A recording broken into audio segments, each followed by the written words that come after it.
Doctor शोभा साठे यांच्या राष्ट्रमाता जिजाऊ या पुस्तकाच्या परिचय सदरात मी सौ गायत्री चौधरी आपले स्वागत करते.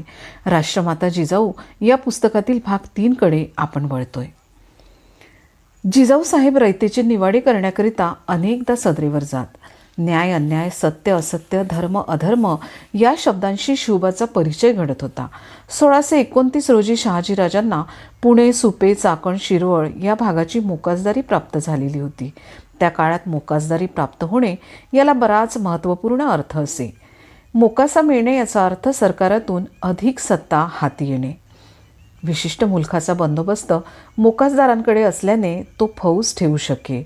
गावे वसवणे, वस्तीस योग्य करणे, शेती उत्पादन वाढविण्यासाठी प्रयत्न करणे, वसूल वाढवणे, चोरा रामोशापासून प्रजेचे संरक्षण करणे ही कामे त्याला करावी लागत. या सर्व गोष्टीमुळे पुण्याचे रंगरूप पालटू लागले. पुणे हळूहळू समृद्ध आणि स्वयंपूर्ण बनू लागले. शिवबा आता 10 वर्षाचा म्हणजे विवाहास योग्य झाला होता.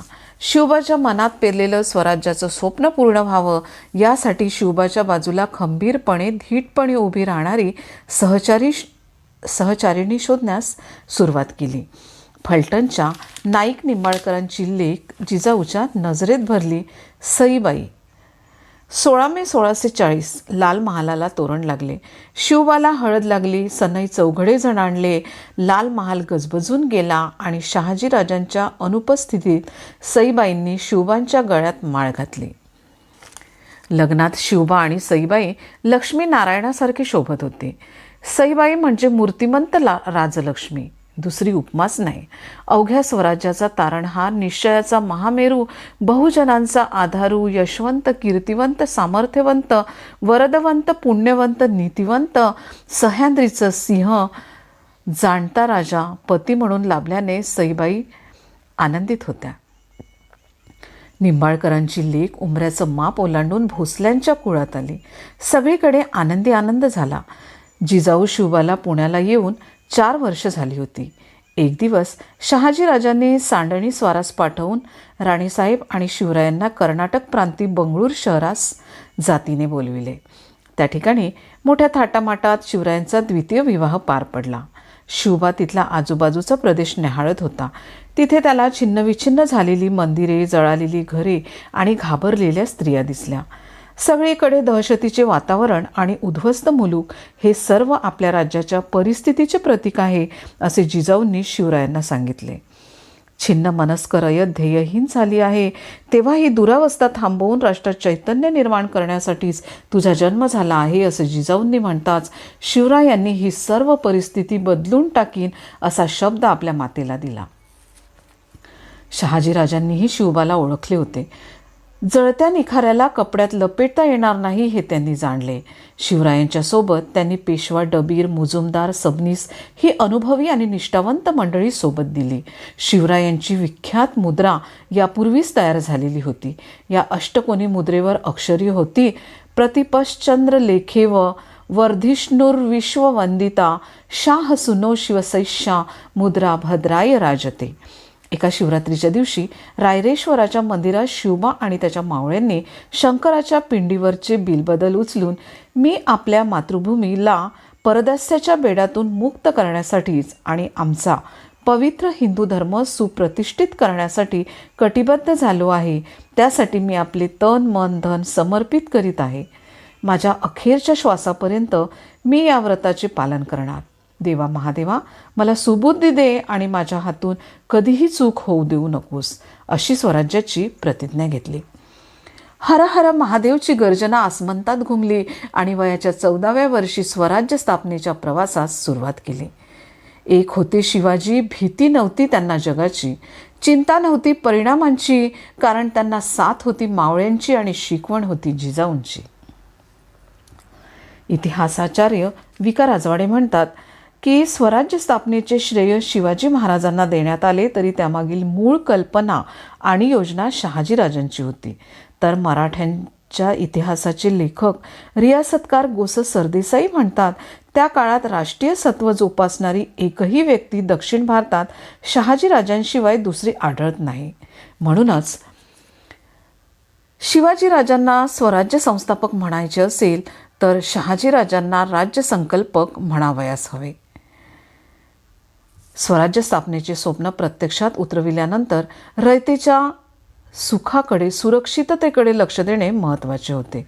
रांझेगावच्या बाबाजी भिकाजी पाटलाने पाटीलकीच्या मस्तीत एका परस्त्रीवर बळजबरी केली.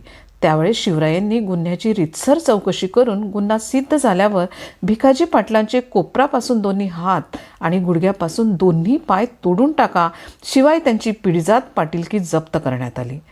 परस्त्रीला मातेसमान मानायचे. स्त्री हे आदिशक्तीचे रूप, आपली जगन्माता, देव्हाऱ्यातील देवता, मग ती कोणत्याही जाती धर्माची असो, हा बालसंस्कार जिजाऊंनी शिवरायांवर केलेला होता. शिवबांनी सत्याला आणि नीतीला धरून केलेलं हे न्यायदानाचं कार्य बघून रयतेला जरब बसली. शिकविले वाढविले शिवराया, केले मोठे हिमती, राजनीतीचे धडेही दिले त्यांना सोबती. परस्त्रीचा मान राखण्या शिवबा, जन्मला तुमच्या पोटी, प्रणाम करीते तुम्हा ही स्वराज्याची माती, प्रणाम करीते तुम्हा ही स्वराज्याची माती. आता स्वराज्य स्थापनेचे पुढचे पाऊल गडकिल्ले ताब्यात घेणे हे होते. शिवरायांचे लक्ष जिजाऊंनी बादशहाने दुर्लक्षित केलेल्या तोरणगडाकडे वळविले. मातेचा आशीर्वाद घेऊन शिवरायांनी कानतखोऱ्यात उतरून किल्ल्यात सहज प्रवेश केला आणि किल्ल्यावर भगवा फडफडू लागला. यानंतर मुरुंब देवाच्या डोंगरावर कब्जा करून सापडलेल्या धनाचा वापर करून त्यावर राजगड उभारण्यात आला. त्यानंतर लगेच कोंढाणा आणि शिरवळच्या ठाण्यावरही झडप घालण्यात आली. शिवरायांच्या या घोडदौडीने जिजाऊसाहेब सुखावल्या. तळहाता एवढे का होईना स्वराज्य स्थापन झाले. मुठभर मावळ्यांना सोबत घेऊन शिवरायांनी आभाळभर शौर्य गाजविले. सह्याद्रीच्या शिखरावर भगवे ध्वज फडफडले असते का, माता जिजाई नसती तर राजा शिवबा घडले असते का. आदिलशहाला सुरुवातीला शिवाजीराजांनी काबीज केलेले ओसाड किल्ले म्हणजे पोरखेळच वाटला, पण नंतर तोरणा, कोंढाणा, शिवराळ काबीज केल्याचे समजताच त्याला धास्ती वाटू लागली. आदिलशहाने शिवाजीला धाक देण्यासाठी कपटाने शहाजीराजास पकडून कैद केले. जिजाऊ आणि शिवरायांना त्याने कोंडीतच पकडले.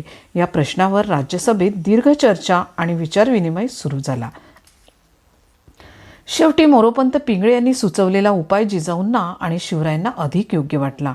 त्यानुसार शिवरायांनी दिल्लीच्या बादशहाला पत्र लिहिले की मी आणि माझे तीर्थरूप महाराज आपण सांगाल ती चाकरी करण्याची आमची तयारी आहे, पण आमचे वडिलास विजापूरच्या शहाने दगा करून कैदेत ठेवले आहे, तेव्हा त्यांची सुटका झाल्यानंतर आम्ही आपल्या खिदमतीस हजर राहू.